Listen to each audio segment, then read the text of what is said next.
సరే mister pregnant content ఉన్న mister pregnant content ఉంది మరి ఏమైంది చెప్పు. ఆ ఒక్క సినిమానే కదా సరే కొంచెం చెప్పు అంతో అబ్బా. ఇంతో సరే బాగుంటుంది. దానికంటే మిగతా బిఫోర్ previous రెండు సినిమాలు సరే దానికంటే బిఫోర్ వదిలే ధనుష్. సరే మిస్టర్ ప్రెగ్నెంట్ మంచి సినిమానేగా, నువ్వు కూడా చూసి బాగుందబ్బా అని అన్నావు. లాస్ట్ సెకండ్ హాఫ్ బాగుంది, నాకు సెకండ్ హాఫ్ కనెక్ట్ అయినా, నేను ఫస్ట్ హాఫ్ కొంచెం ఓకే నాకు అంత అనిపించలేదు అని నువ్వే అన్నావు.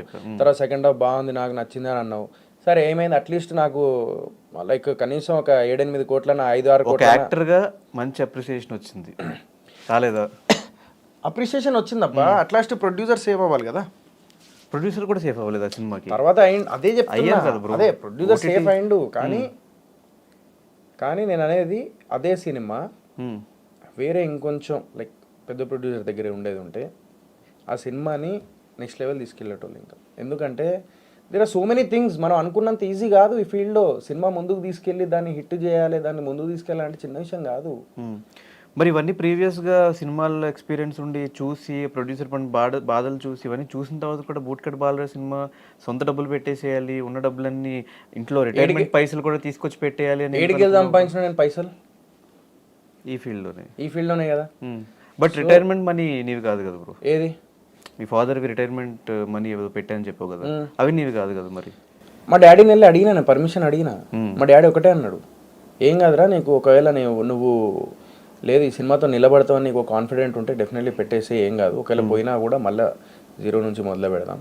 నువ్వు ఆల్రెడీ ఒకప్పుడు మా నాన్న ఒక మాట అన్నాడు అనమాట, సింగరేన్ జాబ్ చేసుకో, సినిమా ఇండస్ట్రీ వదిలేసి వచ్చాయంటే సరే అని చెప్పేసి పోయి సింగరేన్ జాబ్ చేద్దాం అనుకున్నా. కానీ కట్ చేస్తే నాకు సింగరేన్ జాబ్ చేయాలనిపించలేదు. మళ్ళీ హైదరాబాద్ వచ్చేసిన. లేదు ఏదో ఒక టైం వస్తుంది అని చెప్పేసి అన్న. బిగ్ బాస్కి వెళ్ళినా టైం తెచ్చుకున్నా, తర్వాత ఇప్పుడు సినిమాలు చేసుకుంటూ వస్తున్నా. అప్పటి నుంచి మా నాన్నకు నా మీద నమ్మకం. ఒక తండ్రికి ఒక కొడుకు మీద నమ్మకం తెప్పించాలి అనేది it's a big task as a సన్గా.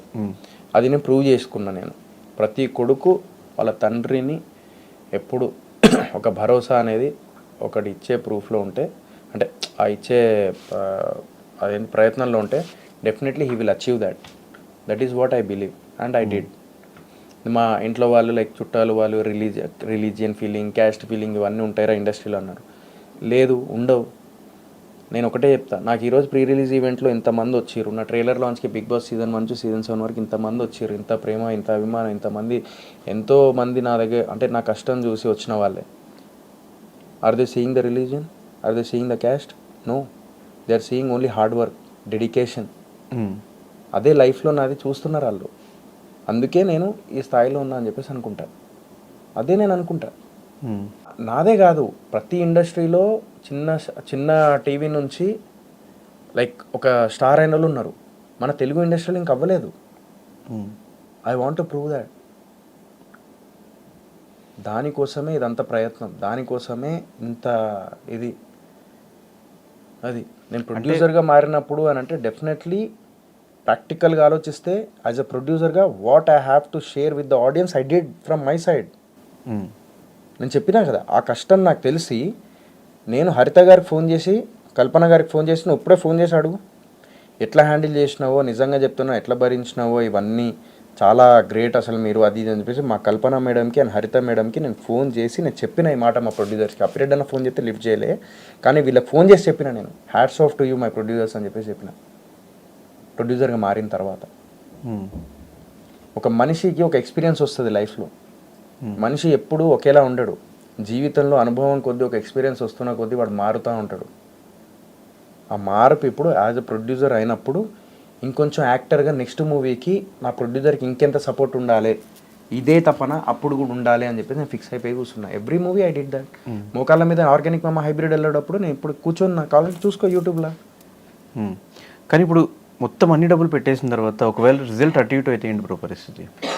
Result అటు ఇటు అయితే మళ్ళీ ఏమున్నది, మళ్ళీ ఇక్కడికి ఆగిపోను కదా, నా లైఫ్ ఇక్కడికి ఆగిపోదు కదా. నేను తిండి లేకుండా అయితే లేము కదా. ఇన్స్టాగ్రామ్లో ఒక పోస్ట్ పెడితే పైసలు వస్తాయి, ఓకే, దాంతోనన్నా బతుకుతా. కానీ నెక్స్ట్ సినిమా ఇంకా ఇక్కడ తాగదా, నెక్స్ట్ సినిమా కూడా ఉంటుంది, ఇదే ఉంటుంది. ప్లస్ నా ఫ్రెండ్ పండుగాడు ఉన్నాడు, వానికి మెల్లమెల్లగా ఇస్తారా బాయ్ అని చెప్పేసి చెప్తే వాడు కూడా 100% నీకు తెలియదు ఏమున్నా దాని గురించి, వాడు కూడా ఓకే రాది అని చెప్పేసి అంటాడు. అది సో నేనేందంటే ఒకటే బిలీవ్ చేసిన, నా సినిమా మీద నమ్మకం ఉంది కాబట్టి నేను పెట్టిన. నమ్మకం లేకపోతే నేను పెట్టడమే కాదు. నేను ఈవెన్ ఐ థింక్ నువ్వు పండు ఇద్దరు వచ్చి చూసిర్రా సినిమా? నేను రాలే. పండుగాడు చూసిండు నీ మిస్టర్ ఆ సినిమా పెట్టేటప్పుడు ఆ సినిమా డబ్బులు పెట్టేటప్పుడు వాడు వచ్చి అవుట్పుట్ చూసిండు ఫస్ట్, అవును చూసే వాడు పెట్టిండు. అవును అది నా దగ్గర అయిపోయినాయి అప్పటికి 43 మొత్తం అయిపోయినాయి. అయిపోయిన తర్వాత ఇటు దిగిండు.